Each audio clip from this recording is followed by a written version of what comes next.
Another state is also ground zero for this humanitarian disaster. Texas moving forward with plans to build a multi-million-dollar border wall, at least a section of it.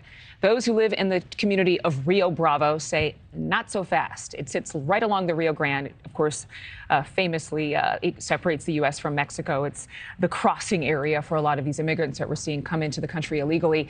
The agency overseeing Governor Greg Abbott's border wall project has contracted a company to build this 9-mile stretch of wall at the cost of $224 million. Landowners there are being offered up to $30,000 each for sections of their riverfront land in order to move ahead with this project. So I want to talk to Amanda Aguero, who is the mayor of Rio Bravo. You're a lifelong resident of Rio Bravo. Why are you against this wall? Because I honestly think that our people deserve the right to at least be asked, what are the problems? What is the border security that we're facing, which is, it is a very, very big problem for us, yet how does one expect to fix a problem that they're not aware of? They have not asked our people. I think it's their right. You know, we are taxpayers. I wouldn't want my children to be living in a jail-like, city. So you feel like it's going to create a confinement atmosphere, so to speak, and maybe look a little less beautiful than the river that's in so many of these folks' backyards?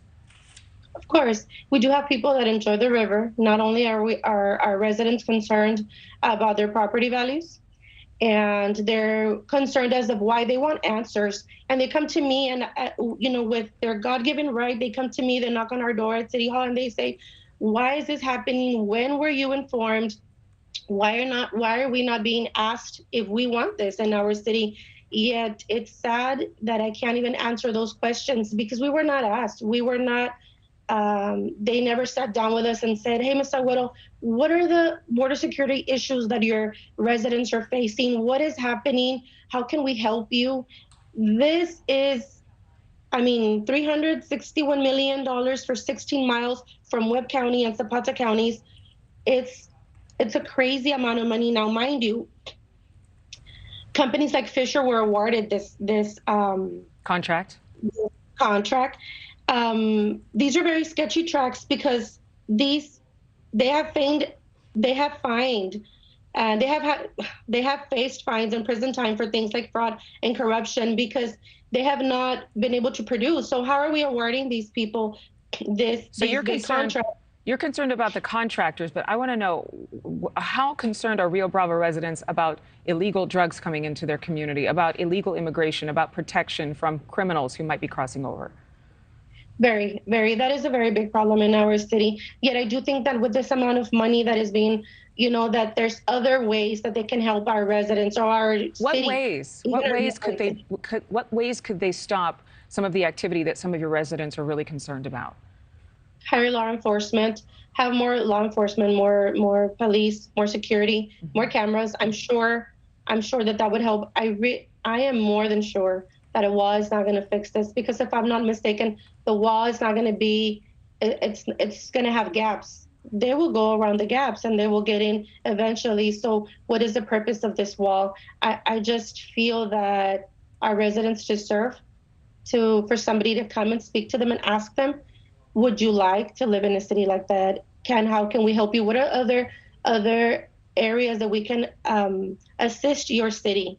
Our residents, our taxpayers. Well, they're offering money. I only have time for one more question, with all due respect, but they're offering nearly twice as much as some of these residents earn in a year. I mean, we hear $30,000, and for a lot of people, that's like, oh, that's not that much money that they're offering for building this wall in the backyards of these homes. But most of the people there make, $15,000, $20,000 a year? So do you think that a lot of them will actually take this money and this incentive? We've approached some residents and we've knocked on doors to see if they have been approached. They said that they haven't.